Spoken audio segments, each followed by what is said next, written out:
Berlin. How they war inside the city in Berlin. 4 years later, it's happening. It will take, I don't know, not 4 years, but come again in 10 years, you will see a difference. From your lips to Yahweh's ears. Yeah.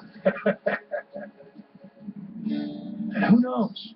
If Aviam is right and they can't figure out water here, then they can figure out water anywhere. All those other places plagued by drought and political gridlock, like California. Places where there are so many towns and cities, farms and orchards, lawns and golf courses, and just not enough water for all of them.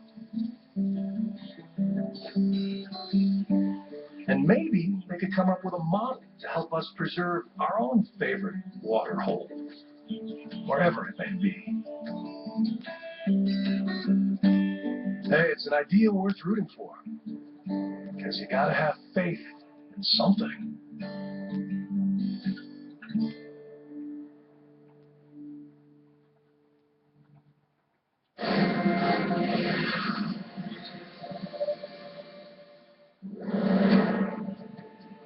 An ancient burial box, inscribed with the name James, son of Joseph, brother of Jesus.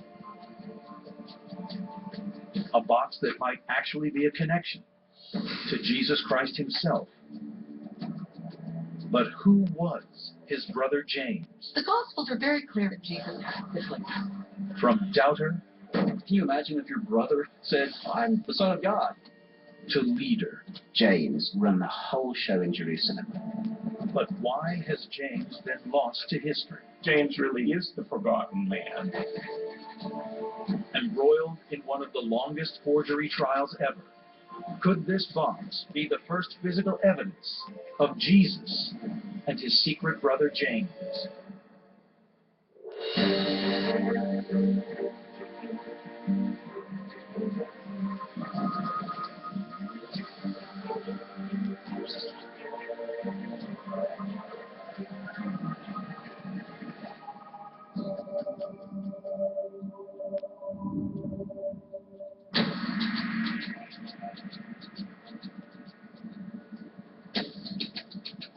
Fall 2002. The Royal Ontario Museum in Toronto, Canada, opens its doors to what may be the most significant discovery ever in biblical archaeology.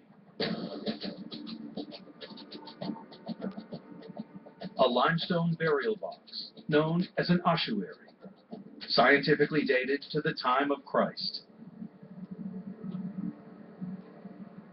On its side, an inscription in ancient Aramaic, which reads, James, son of Joseph, brother of Jesus. It came just as we'd crossed the millennium threshold. We'd already had the Y2K bug, we'd had the Pope's millennial visit to the Holy Land, and this seemed to be another one of those sort of millennial happenings. It's claimed that this box, measuring 10 inches by 20, is no less than the burial casket of James, the brother of Jesus Christ. The ossuary is so important, not just for the fact that it says the brother of Jesus, but you have to understand that there's no physical evidence of the existence of Jesus of Nazareth dating from the time of Jesus. There's nothing except the Gospels, which were written down decades later. This would be the first physical evidence that Jesus of Nazareth existed. This is such a landmark. I mean, this is the only material evidence, non-literary, we have for the family of Jesus. I think most people would be extremely surprised to learn that Jesus had siblings. Even though James is called the brother of Jesus in the New Testament, most Christians grow up learning that Mary was a virgin and that he didn't have any siblings. So I think most people would be astonished. The Gospels of both Matthew and Mark name Jesus' brothers, as well as James There's Joseph, Judas, and Simon, alongside at least 2 unnamed sisters. But exactly whose offspring these other children are is still the subject of debate. For Catholics, there is that emphasis on Mary's virginity. She was not only a virgin at the time of Jesus' conception and birth, but also afterwards. So that's why I like to think of James, the brother of Jesus, as probably a child from Joseph's prior marriage, before he married Mary. But not all Christians are in agreement. But Protestants would say there are other children that are the biological kids of Mary and Joseph, in which case Jesus would be the older brother, and perhaps other siblings of Jesus would have looked up to him. Matthew 1:25 says, literally, Joseph was not knowing her in the carnal sense until she gave birth to Jesus. Now, any normal reading of that sentence implies he went on to have more children after that, and his brothers and sisters are, in fact, his brothers and sisters. The Bible tells us very little about the early life of Jesus. The Gospels really fast forward almost totally until he's 30 years old and he's the Son of God. What about all those missing years when he was a teenager, playing around with his brothers, getting into trouble? Written around 100 years after Jesus' death, the Infancy Gospel of Thomas is a collection of stories about his childhood. There is a peculiar story about James, and it's an interesting picture of Jesus and James together as children. Joseph sent James into the forest to gather sticks. Jesus also went with him.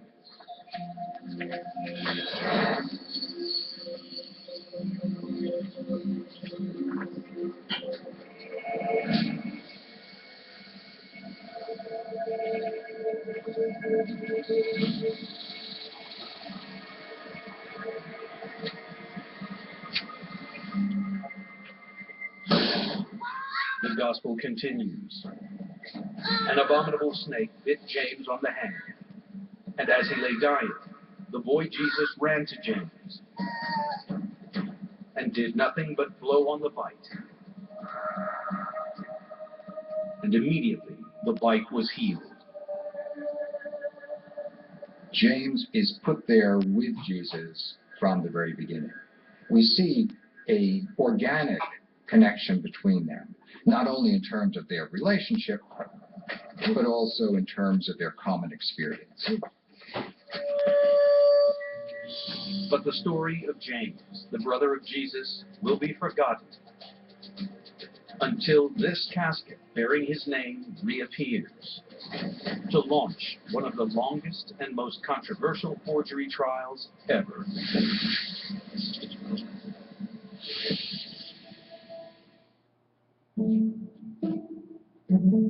Know your financial plan won't keep you up at night.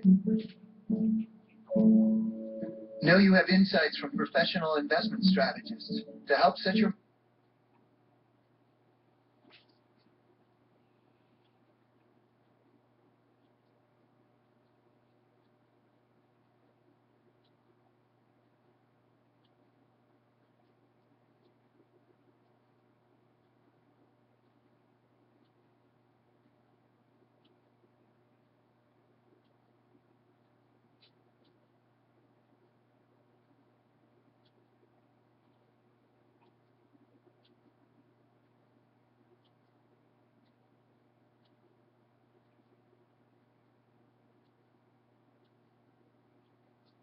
The story of the James ossuary, the casket that may have held the bones of James, the forgotten brother of Jesus, starts with one of the world's greatest antiquities collectors.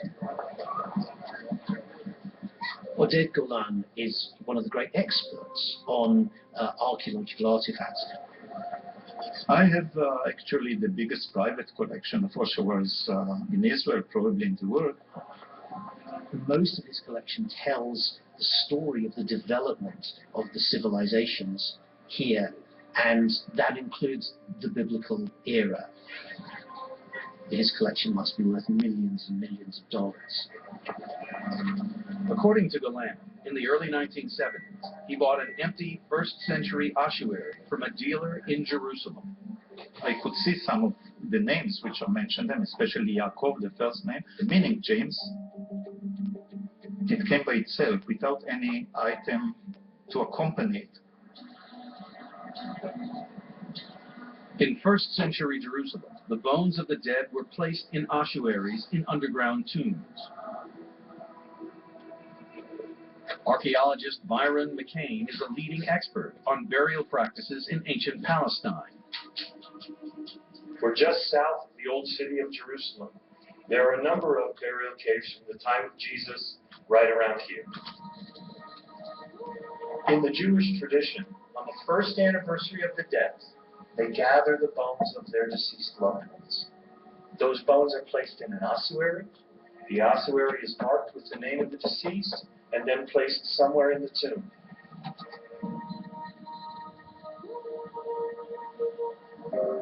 Back in 1970s Jerusalem, there is a vibrant market for antique ossuaries. I didn't see anything particular in this ossuary.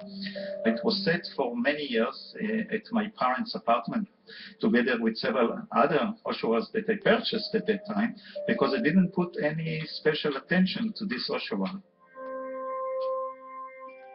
But in April 2002, Galland invites André Lemaire, a renowned scholar of ancient Aramaic, to examine some items in his collection. Lemaire's attention is immediately drawn to the unidentified ossuary Galland bought 30 years before. Lemaire deciphers the mysterious inscription. It reads, James, son of Joseph, brother of Jesus. He found that there is a very high probability that it belonged to James, the brother of Jesus Christ. Frankly, I didn't even know that Jesus Christ had brothers or sisters. Galland immediately sends the ossuary to the Geological Survey of Israel to help with its authentication. Using high-power microscopes, they inspect the patina coating the box and the inscriptions. They conclude the lettering has not been made by modern tools. It's not a question of authentic, it's a question if it belongs to James. Intrigued about the probability of finding the names James, Jesus, and Joseph in more than one family in first-century Jerusalem, Galland asks renowned statistician Camille Fuchs to audit the names on the inscription. We have 168 inscribed ossuaries from that period in Jerusalem. While the name Joseph appears on 7%, Jesus on 4%, and James on 2%, Fuchs concludes it's improbable that another family combining these three names existed. It is very likely, in my opinion, that the James on this ossuary is the James who is the brother of Jesus. The likelihood that this could be some other family with those three names, where the father is Joseph and the two brothers are James and Jesus, seems very unlikely.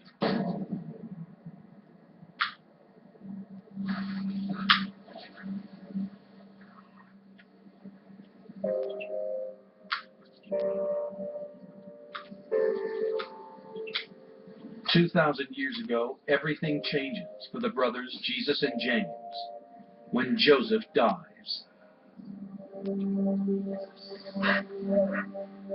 We really don't know when Joseph died, but somewhere around 27 AD. Joseph is nowhere on the scene. Family is the central core of first century Jewish society. They had lost somebody who could be providing for this family, who were essentially living at a kind of subsistence level. The family would really have relied on Jesus to pick up the slack, to have provided for the family. They would have really needed his income. But aged around 30, Jesus makes a life-changing choice. Jesus leaves the family and goes walkabout in Galilee and Judea. According to the Gospels, Jesus seeks out John the Baptist on the banks of the River Jordan.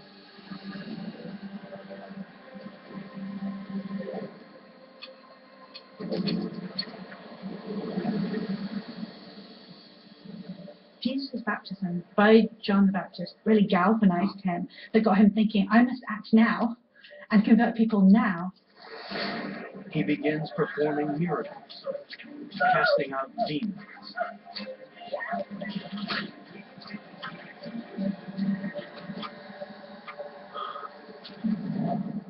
According to the Gospels, there are large crowds that are drawn to Jesus throughout his ministry. Jesus' healing miracles would have drawn a lot of attention. But while Jesus embarks on his mission, his family remain in Nazareth. Jesus leaves James and the other brothers and sisters in charge of the family. Hey, enough.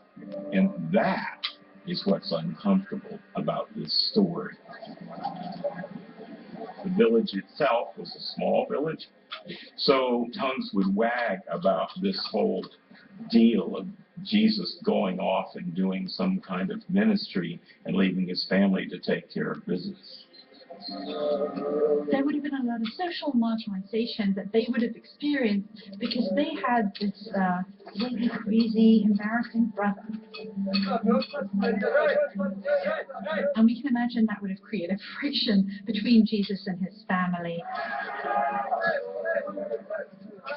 But as the fame of Jesus spreads, the tension with his family will come to a head. James looked upon what Jesus was doing as something that brought the family into dishonor. And set brother against brother.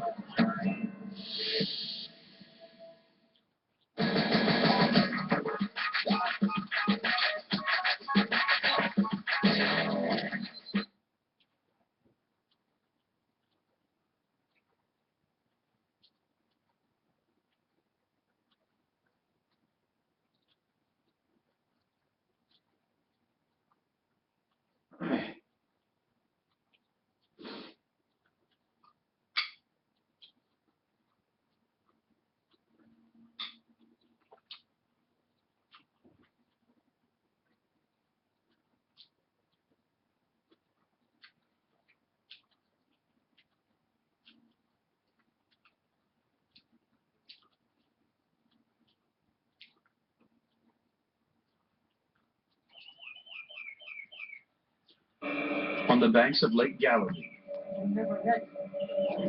According to the Gospel of Mark, in the synagogue, a man asks Jesus to cure his withered hand. Jesus tells him to stretch out his hand and he's healed. But this is the Sabbath, and working on the Sabbath is prohibited.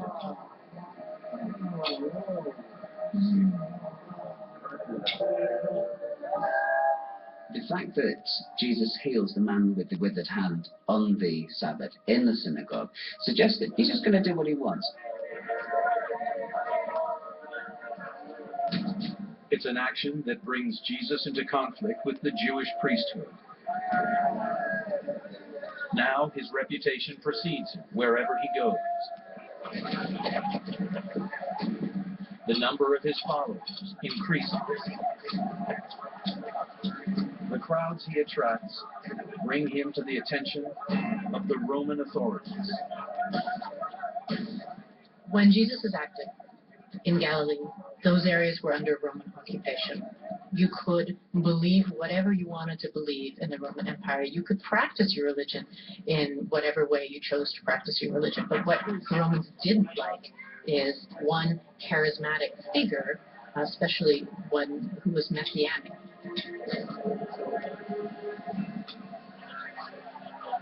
Fearing for Jesus' safety, James and his family come to Capernaum. I think it would be terribly frightening to have a member of your family get involved in that kind of religious environment, potentially leading up to violence. The family have heard these reports that Jesus is preaching and casting demons out, and they think, has he gone mad? We're here to see Jesus and his brother, some others. When Jesus gets word that his family have come for him, he refuses to see them. He asked, "Who are my mother and my brothers?" "Here are my mother and my brothers. Whoever does God's will is my brother and sister and mother." He's saying to his family, if you don't support me, I'm going to deny you too. He won't see. It's almost like he disses his family. That's actually a rejection of the flesh and blood family. And I think his family would have been shocked by that. Out of his mind, leave! Go! James is not unlike us. I mean, can you imagine if your brother said, you know, I'm the son of God? You know, what would you say? I mean, obviously, we would think they're crazy.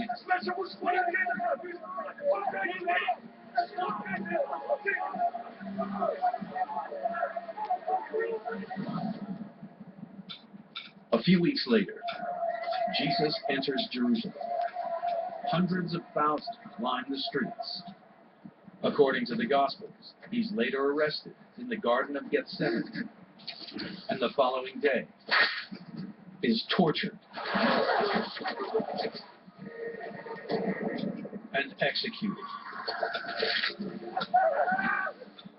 Jesus' family have failed to save him.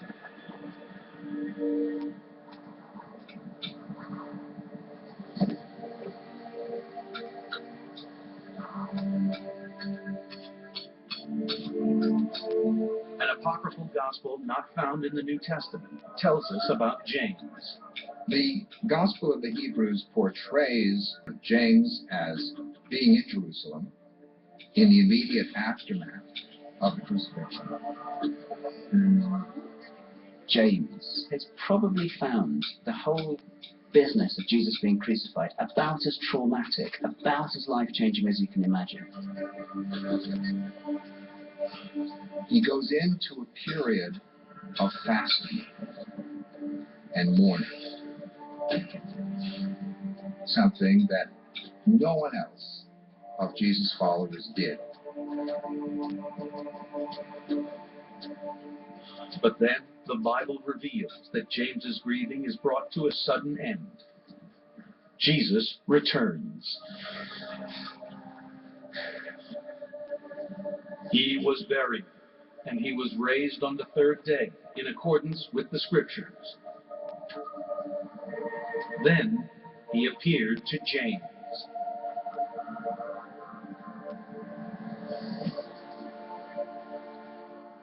James has spent much of his life wondering who his brother is, especially during this extraordinary mission that Jesus has been on. And the resurrection is the moment where James comes to believe that Jesus really is something special. Perhaps that was the moment where he came to acknowledge Jesus was not just his brother, but also his Lord.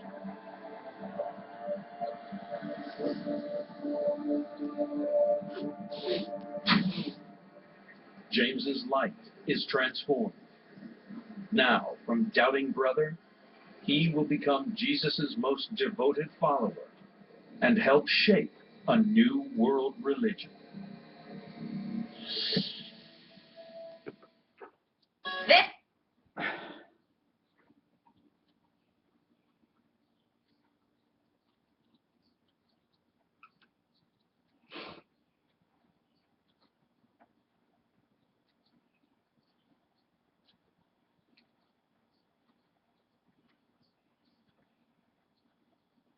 Archaeological discovery of the new millennium makes headlines around the world. The James ossuary is put on display at the Royal Ontario Museum in Toronto, Canada. At that point, I thought we were dealing with just a fantastic archaeological story about perhaps the only item ever to come from the family of Jesus. But controversy is about to engulf the ossuary. while it was on display in Toronto, some questions were asked here in Israel as to how it got there. The Antiquities Authority said, we didn't realize it was such an important item that he wanted to send abroad.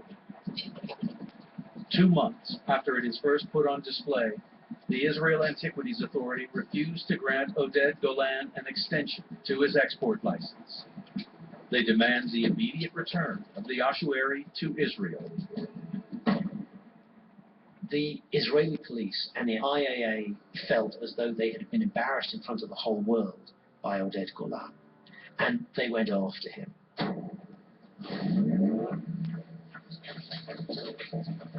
In July 2003, Tel Aviv police, accompanied by officers from the IAA, swooped.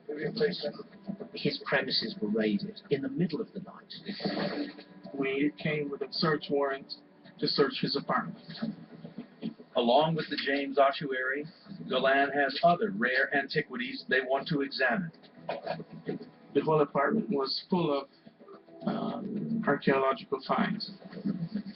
They turned up all these boxes of materials and drawings and computer programs and other documents that they said looked like a forgery workshop. In the end, we had dozens of pieces that were supposedly forged. The police confiscate boxes full of artifacts for investigation, including the James ossuary. From that moment on, a totally different area of inquiry was opened, not just concealing antiquities from the authority, but actually faking them and selling them, which is a criminal act. And so you have this very bright, quite obsessive character coming in contact with this strange world of antiquities, an awful lot of which is based on very shady, dodgy dealing and tomb robbing. So you've got a very interesting and perhaps volatile mix. It's an allegation Oded Golan vigorously denies. This is just ridiculous accusation. All what I hold in my hand was a small box of very old tools in which I used to restore antiquities like any other collector. For more than a year, Golan is held under house arrest while the IAA prepares its case. The story switched from being a nice, happy archaeology story to being a story about a criminal mastermind trying to change the course of history. In December 2004, at the District Court of Jerusalem, Golan and 4 others are charged on 44 counts of fraud and forgery. They accused him of being part of an international forgery ring, faking the historical record by forging such important items as the burial box of James, the brother of Jesus. The prosecution launch a case to prove that Golan added the 3 most contentious words, brother of Jesus, to the inscription. It is a genuine ossuary from that period of time. But what Oded Golan did was he made a supplement and making a whole new meaning of that. Part of the prosecution's case is based on an examination by epigraphy expert Chris Rolston, who had analyzed the lettering for any inconsistencies.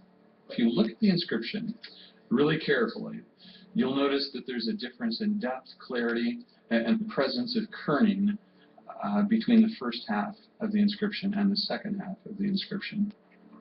I believe that the chances of at least the second half being a modern forgery are at least 75 to 85%.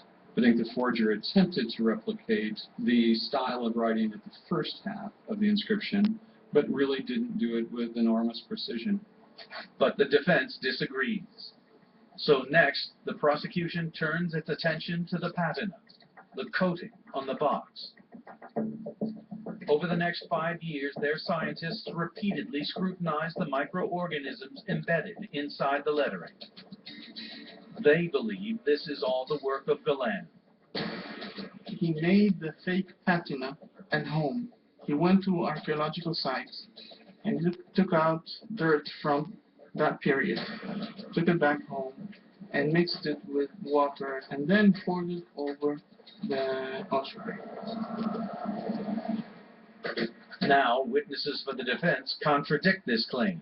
To fake a real patina, you need time. You need years and years, maybe 50 years, maybe 100 years, to develop this patina by growing the microorganisms that form the patina.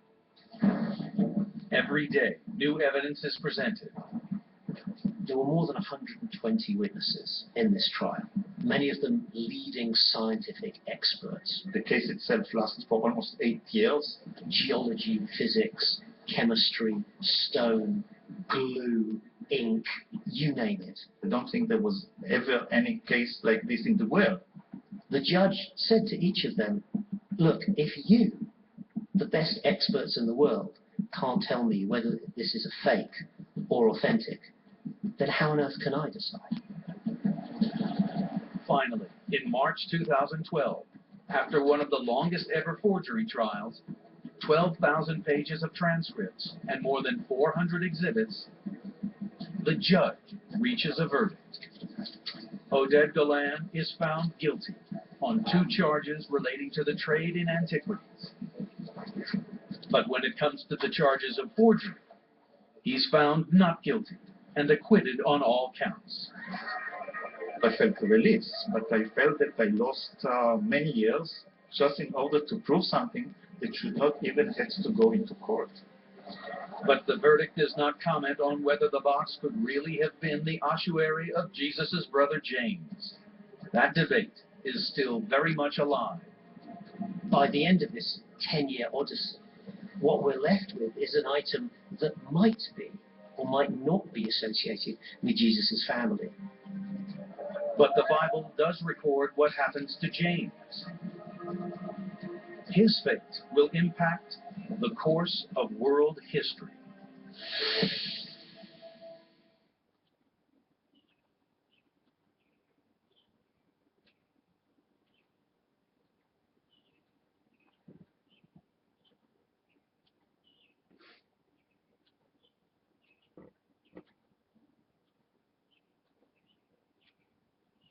The story of Jesus and the clues he left behind.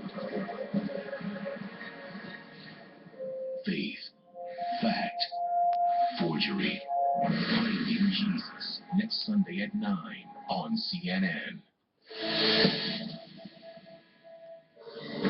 It's thought this ossuary once held the bones of Jesus' brother James. His story may have been hidden, but there are clues to his life. In the Gospel according to Thomas, Jesus tells his disciples when they want to find leadership after his departure, they should go to James. James was a very devout man. A second century historian tells us that James was continually on his knees praying, so much so that he had calloused knees like a camel's knees. James becomes the first bishop of Jerusalem. Brother. He becomes a kind of rock of the movement in many ways because he provides the kind of stability that a new Christian movement like that needs. Over time, he progressively develops a sense of commitment and ownership for his brother's message. But his authority is soon to be challenged by someone who was once a sworn enemy of Jesus and his teachings. Paul had been one of the Pharisees who was against the Jesus group, who changes sides, as it were. And once he comes into the community, he just comes in incredibly strongly and takes a huge role. Paul has been traveling across the Roman Empire, preaching his own version of the Jesus message for more than 10 years. His manifesto has even reached non-Jews or Gentiles. The tricky issue of what do we do with Gentiles was the hot-button issue in earliest Christianity. You have to remember all of the earliest followers of Jesus were Jews, all of them. So where do the Gentiles fit into this? Paul doesn't want the Gentiles to convert to Judaism in order to become Christian, in order to be followers of the Christ. His letters to new Christian communities, the epistles, make up a third of the New Testament. His teachings show how determined he is to reach out to Gentiles. Jesus said, "Go and make disciples of all the nations." And that meant not just the Jews. If I were James, and I had heard about Paul and what Paul was doing, I would be hugely frustrated. Paul never met the human Jesus. Here was James, who was Jesus' brother, and this upstart was presuming to teach Jesus' message and go out among the Gentiles with this message. Things get so bad in the relations between Paul and James that ultimately they have to have a big conference in Jerusalem to sort it out. Around 50 AD, 20 years after the execution of his brother Jesus, James presides over a council of the movement's leaders. The outcome will decide the future. Will they remain a small Jewish sect, or will Christianity stand alone? Paul comes to defend the salvation afforded by the death and resurrection of Christ that also extends to Gentiles, and he brings a saved Christian to Jerusalem in order to try to prove his point. Here is my friend, the Greek.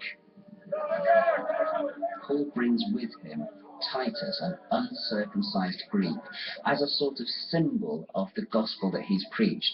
And he's really bringing him there to say to everyone, so what are you going to do about this? The only thing that counts is faith.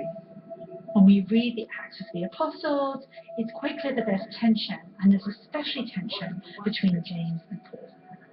So if you were Jesus' brother and this upstart came along, preaching and teaching a different message from the one that you had learned from your brother, I imagine you would have felt immense frustration. What the council are witnessing, My brothers, is the birth of early Christianity. The process by which Christianity and Judaism become two different things is a process that takes centuries. That said, in my opinion, Paul's decision is a critically important moment in that division.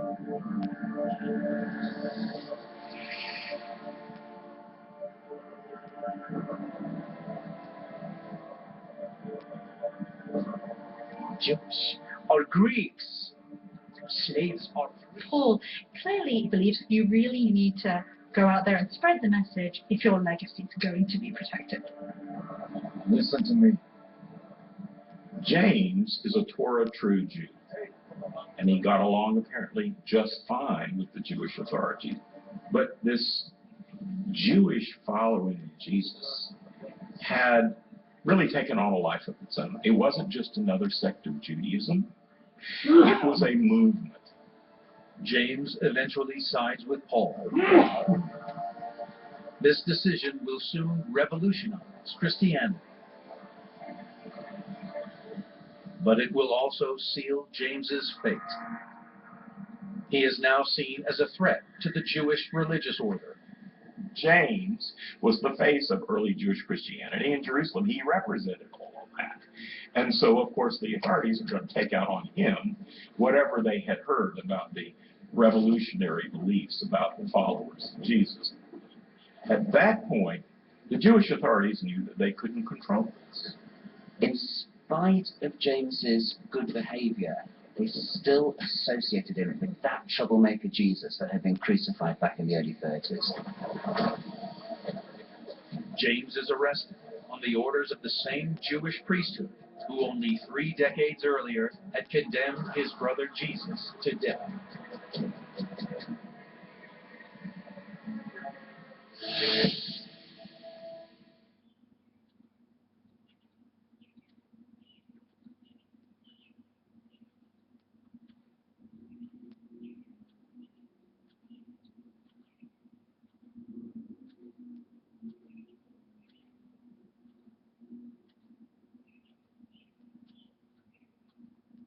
Leading member of the Jewish priesthood gives James an ultimatum. Renounce his brother Jesus as his Messiah or face death. But James refuses. The link between Jesus and James ultimately means that James can't survive.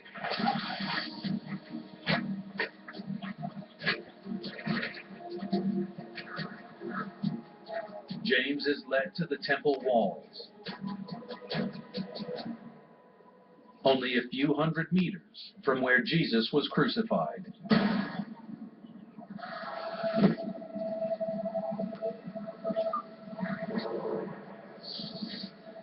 He's martyred for this cause, and he's martyred for his sincere devotional piety.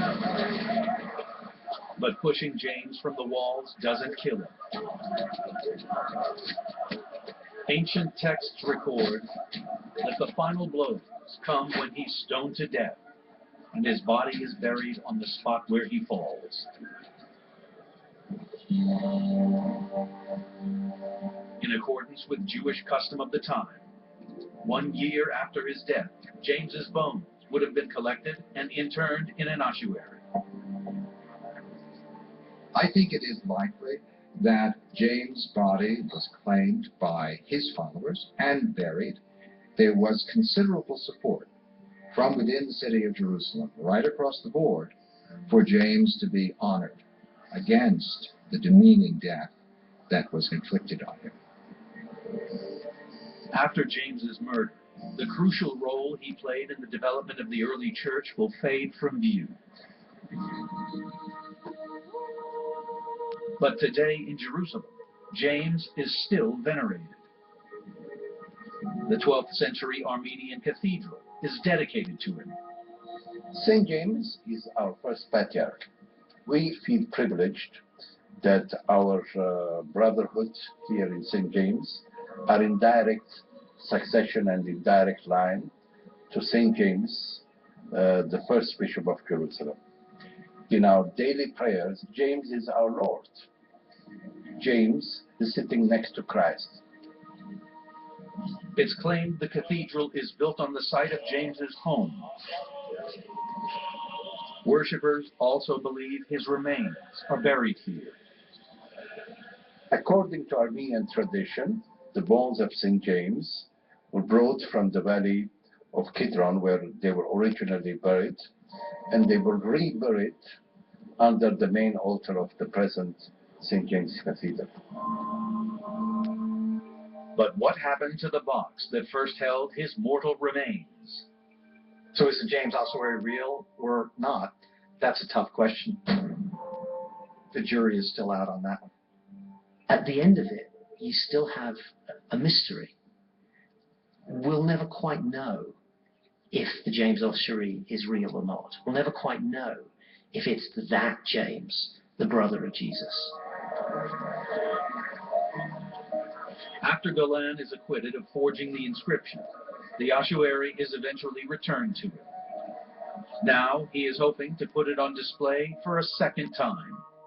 It should be exhibited to people who have interest in early Christianity, and we have a lot of material now that everyone can evaluate, read, and even get his own impression or conclusion.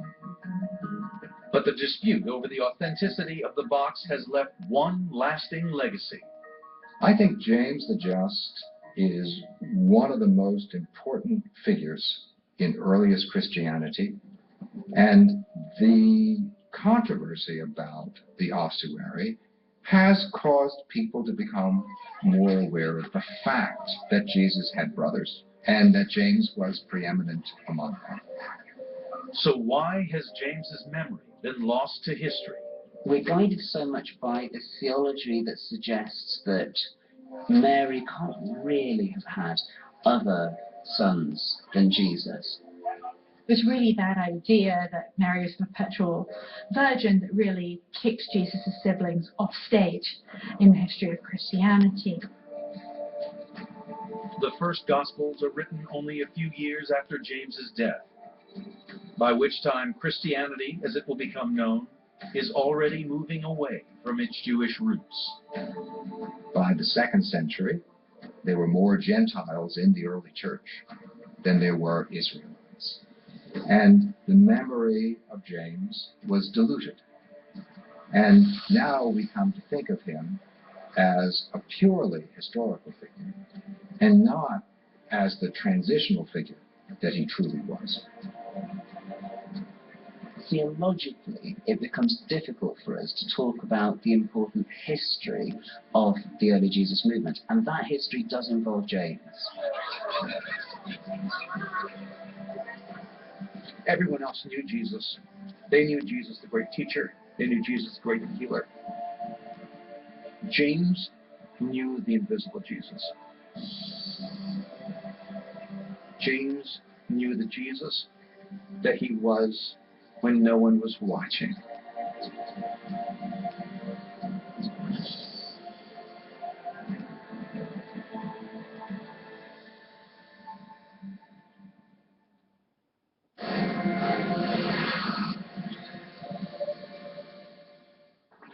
The true cross, the actual cross that Jesus of Nazareth was crucified on, wood infused with his blood and tears. It is literally the scaffolding upon which Jesus stayed above. But the relic was thought to be lost to history. Then a Roman empress, Helena, sets off on a dramatic quest to find it. Helena changed everything. The discovery of the cross is shrouded in mystery. There's intrigue, there's murder, there's sex, there's violence behind all of this. Her discovery will be hacked into tiny pieces and traded around the globe. Venerated by millions, ridiculed by others. I don't think there's a snowball's chance in how Helena discovered the true cross. Now, for the first time, modern science sets out to answer the question, is the true cross a hoax that mocks the crucifixion, or the relic of relics? The true cross is one of the greatest mysteries in Christian history. We have the tools to solve it.